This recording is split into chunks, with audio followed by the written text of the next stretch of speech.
Hello, my relatives, and welcome to my YouTube channel. Today, we are going to be talking about more things on trauma. This is where we provide advice, insights, and tips on all things trauma and how to recover, providing you solutions because I firmly believe that when we heal ourselves, we can heal the planet. So, who doesn't want to do that, right? So, let's get to it.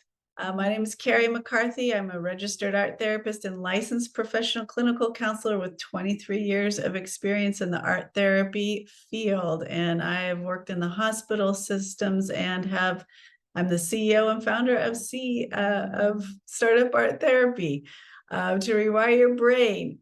And here we are going to be talking about men's mental health and domestic violence, a hidden struggle. So, men's mental health is a critical and yet often overlooked aspect of overall healing. And the societal expectations placed on men to be stoic and emotionally resilient can hinder them from seeking help when they need it the most. And one significant issue that remains under-discussed is the impact of domestic violence on men's mental health. And we're going to shed some light on the prevalence of domestic violence against men, its effects on mental health, and the ways that they can recover from trauma. So, I was at a conference recently in Seattle, and there were, mainly women talking about domestic violence, but also there were a couple men there that in the Native community had experienced, this is a Native American conference, two men that were actually coming out and speaking out against Native American domestic violence against men. And they were really seen as very respected men for coming out and talking about this, especially in a culture where it's primarily very macho. Sorry, there's a gardener with a leaf blower outside my window. Don't know if you can hear that. But yeah, so these people were very well respected for coming out, telling their story in a Native American culture that is, very stoic. So we're going to be talking about some of the reasons men don't come out and talk about this and how they can, and some ways that they can get help. And if this is you, I support you. I am here with you. It's not just women that endure these kinds of domestic violence issues, and I'm here to help in any way I can.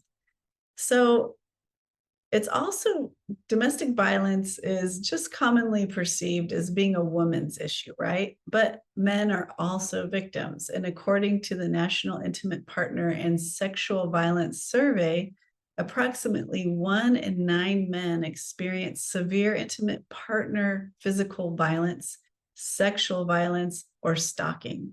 So, despite these numbers, men are less likely to report such incidents due to societal stigma, fear of not being believed, or perceived notions of masculinity and what it means to be a man to them and what conditioning that they've been receiving growing up.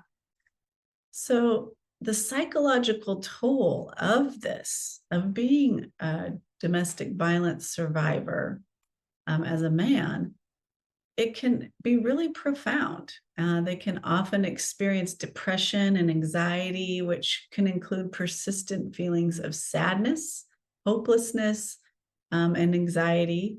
The constant stress and fear can lead to other anxiety disorders and clinical depression. And don't forget the hidden symptoms of PTSD as well, which that is in another video you can go and find on this YouTube channel.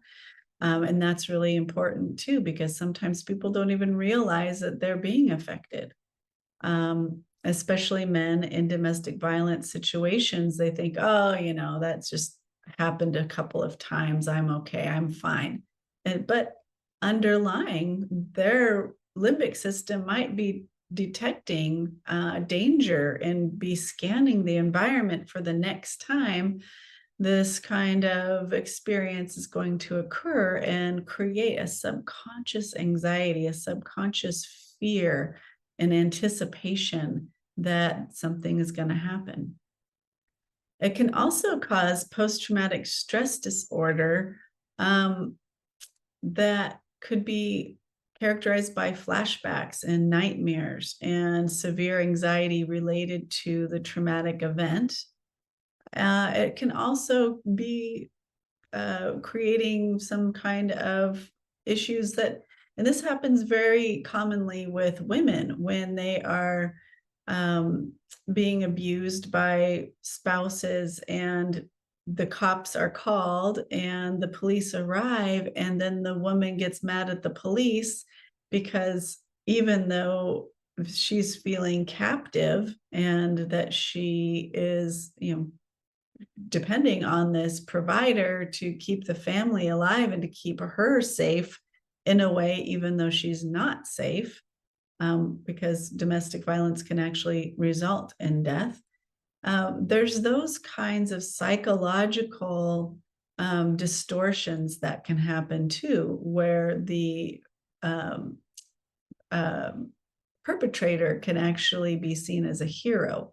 So it's very important to really recognize all of these symptoms within yourself or people that you know that are going through this. And it's just a lot of hidden layers, right?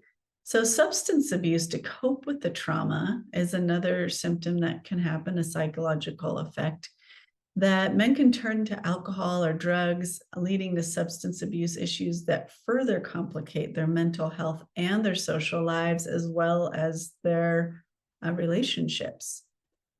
And social isolation. This is one that's really tricky because the shame and stigma associated with being a male victim of domestic violence can lead to withdrawal from social interactions and relationships, exacerbating feelings of loneliness and isolation. So, some of the barriers to seeking help for men face numerous barriers when it comes to seeking help for domestic violence, which includes stigma and shame. The societal expectations discourage men from admitting vulnerability or seeking help. And lack of resources. Many support services are tailored towards women, leaving men with fewer options. And I have to say, there was a time when I did some consultation and group work for a domestic violence shelter, and every single person who came through the shelter were women. So I've never even got to have a man in the group and hear his story. But I have had individual patients in the past over the many years I've been in practice where I have heard a man say, yes, I do get beaten by my wife, but they don't take it very seriously. And they don't really want to talk about it, even with me, who was their therapist. So that's how far entrenched these societal norms can be, um, um, affecting them. Fear of not being believed. That's another barrier. Men may fear that their experiences will be dismissed or not taken seriously. And they sometimes don't even take it seriously themselves because they think, oh, my wife's just kind of crazy sometimes, not taking into effect that what they're experiencing is abuse, in fact. So let's talk about some pathways to recovery.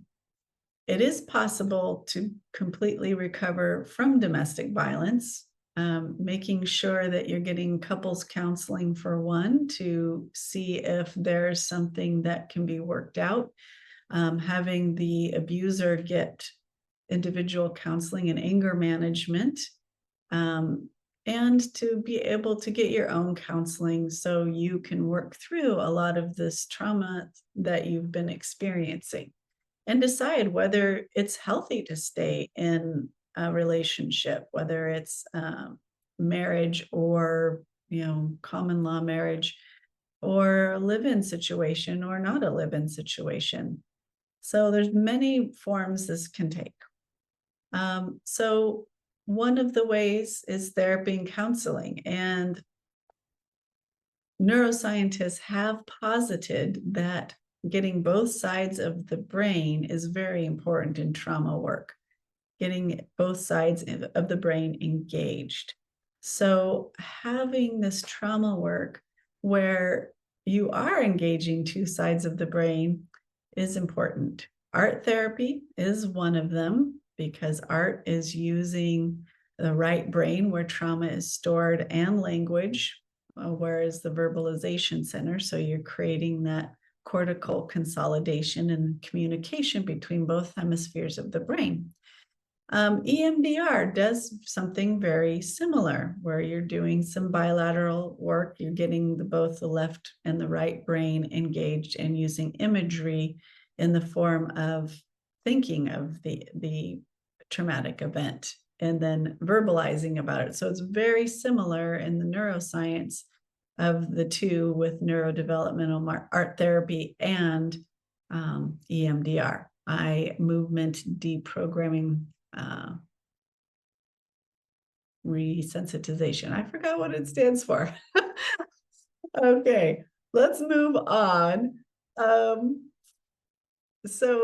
group therapy is really important too. That's a huge thing to find commonalities, universalities amongst men and be able to have an open place to really discuss all your experiences, feelings, coping skills, and even make friendships.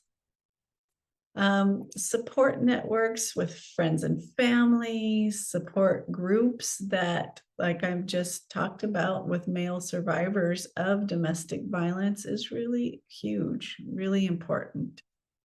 And self-care and empowerment, taking some time to every day to just reflect on your experience and see how you want to move forward, who you want to be that day, and take one little action each day to move forward and move past and heal. And finding forgiveness too, that's a really big one. And we don't have to forgive the behavior, but we need to forgive the being, because what happens is that when we're so caught up in who did what to me, that actually turns into toxicity and toxic feelings and cortisol and adrenaline in our own bodies, and can actually perpetuate that negative feedback loop. So working with a therapist to find forgiveness is really important. Other self-care activities that men can find really engaging and developmentally appropriate for men is physical activity, running or going and working out at the gym, lifting weights, really engaging your body. That seems to be a really great outlet, particularly for men, but for everybody. I go to the gym myself. Martial arts is a really constructive outlet for stress and frustration.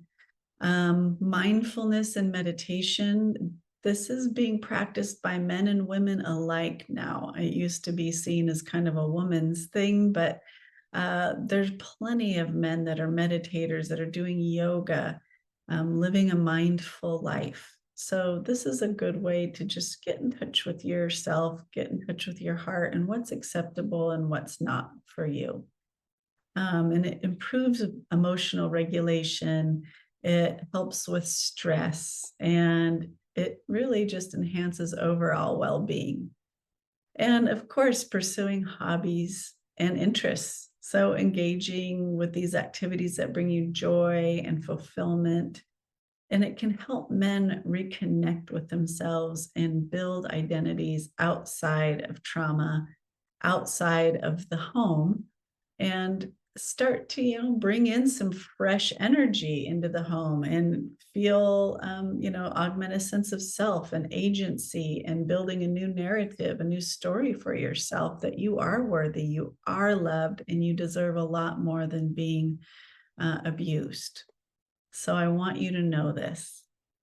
You are loved, you are worthy, and you deserve more than abuse.